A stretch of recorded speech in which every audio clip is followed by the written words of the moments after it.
नमस्कार, आजाद संवाद मीडिया में आपका स्वागत है। खबरों के विश्लेषण के साथ मैं रमेश पटेल। प्रियंका गांधी ने वायनाड से लोकसभा में प्रवेश के लिए नामांकन किया। केंद्र में पूंजीपतियों की सरकार, हेमंत सोरेन। महाराष्ट्र में 15 खोखे रुपए जब्त। ईंट से ईंट बजा देंगे मुसलमानों की तरफ आंख उठाने वालों को, तेजस्वी यादव। चंद्रबाबू नायडू जनसंख्या बढ़ाने के लिए परेशान। खबरें विस्तार से। कांग्रेस पार्टी के महासचिव प्रियंका गांधी ने वायनाड लोकसभा क्षेत्र से चुनाव में के लिए नामांकन दाखिल कर दिया है। प्रियंका गांधी पहली बार कोई चुनाव लड़ने जा रही हैं। वायनाड की सीट राहुल गांधी के इस्तीफे देने के कारण खाली हुआ है। लोकसभा चुनाव में राहुल गांधी ने रायबरेली और वायनाड से चुनाव जीता था। बाद में उन्होंने वायनाड सीट से इस्तीफा दे दिया था। सीट खाली होने के बाद 13 नवंबर को उपचुनाव है। उपचुनाव के जरिए प्रियंका गांधी लोकसभा में प्रवेश करने की तैयारी कर रही।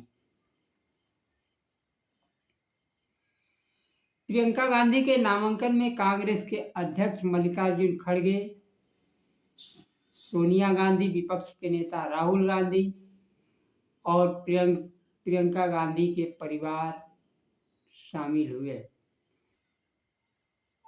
उम्मीद है प्रियंका गांधी की आवाज लोकसभा में जल्द ही गूंजेगी। दूसरी खबर है झारखंड से। झारखंड मुक्ति मोर्चा ने अपने उम्मीदवारों की पहली लिस्ट विधानसभा चुनाव के लिए जारी कर दी है। लिस्ट में मुख्यमंत्री हेमंत सोरेन के अलावा उनकी पत्नी कल्पना सोरेन का नाम भी शामिल है। इस बीच मुख्यमंत्री हेमंत सोरेन ने केंद्र सरकार पर हमला बोलते हुए कहा कि केंद्र में पूंजीपतियों की सरकार है, लेकिन झारखंड में झारखंड मुक्ति मोर्चा की सरकार आदिवासी, गरीब और जरूरतमंदों की सरकार है। झारखंड में पहले दौर का मतदान 13 नवंबर को होना है। केंद्र सरकार जिस प्रकार से पूंजीपतियों की तरफ झुकी हुई है, वह गरीबों, पिछड़ों, दलितों, आदिवासियों को खैरात में रेवड़ियां तो बांट सकती है, लेकिन नौकरी, शिक्षा देने के लिए वह तैयार नहीं है। वह केवल हिंदू मुस्लिम कराने के लिए आप आगे बढ़िए, दंगाई बनिए, शिक्षा से वंचित कर रही है और नौकरियों को, सरकारी प्रतिष्ठानों को बेच दे रही है। अब समय आ गया कि दलित पिछड़े अपने हक और अधिकार और संविधान की रक्षा के लिए मतदान करें और अपने भविष्य के लिए मतदान करें।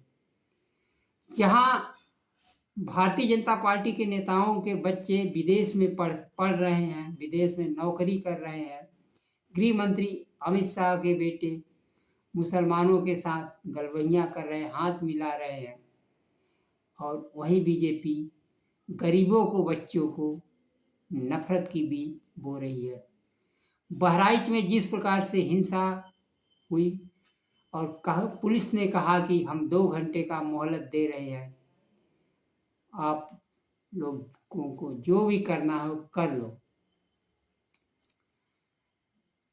ऐसी स्थिति में आपको अपना तीसरा नेत्र खोल कर देखना होगा, गरीबों, पिछड़ों, दलितों, आदिवासियों को, कि हम तो केवल हिंदू मुसलमान करने के लिए नौकरियां कहाँ जा रही हैं, आर्थिक स्थिति किसकी मजबूत हो रही है और कैसे हो रही है। तो अगले चुनाव में आपको अपना मतदान अपने लिए, अपने संविधान के लिए देना होगा। यही बात हेमंत सोरेन जी कह रहे हैं।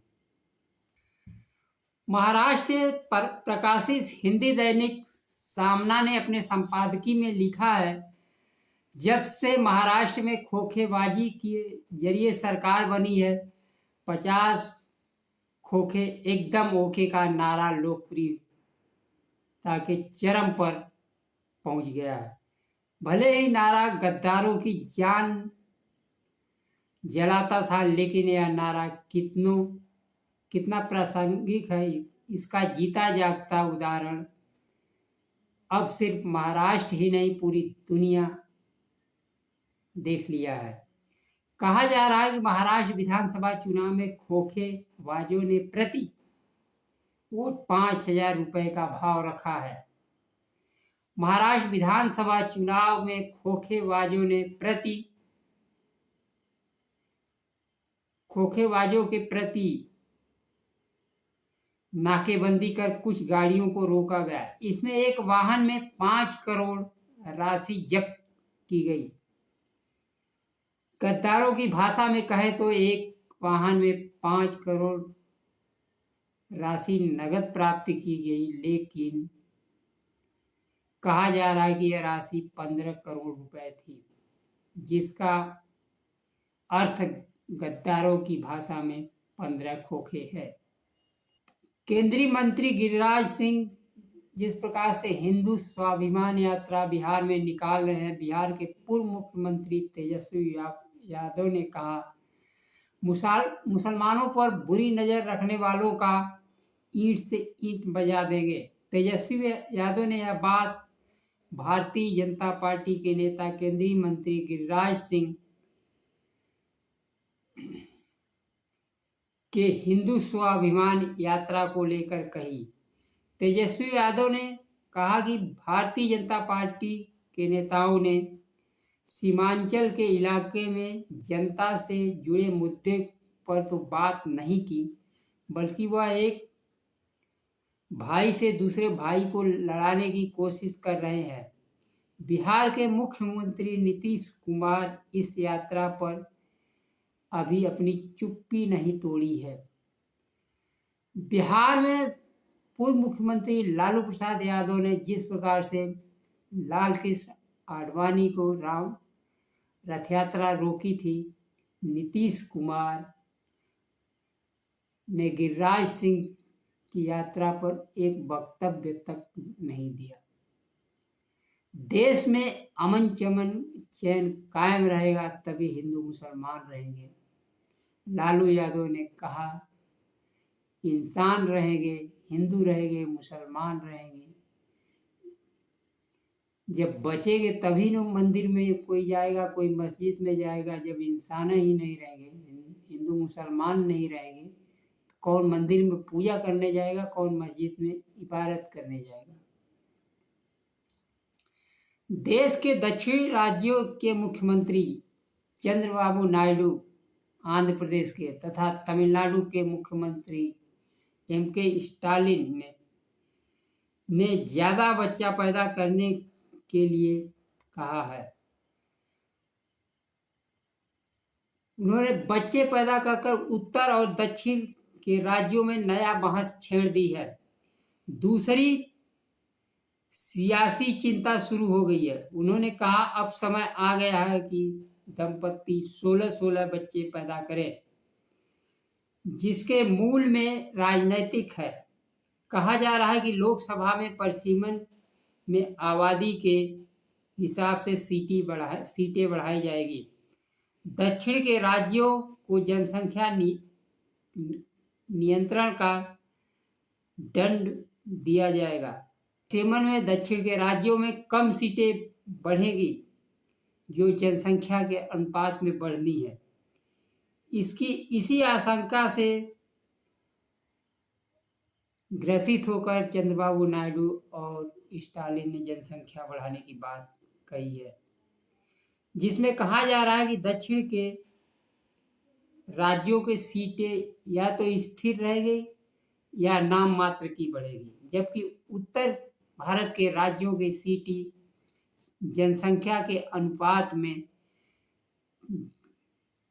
बिहार उत्तर प्रदेश की 1.5 गुना से भी अधिक बढ़ने वाली है।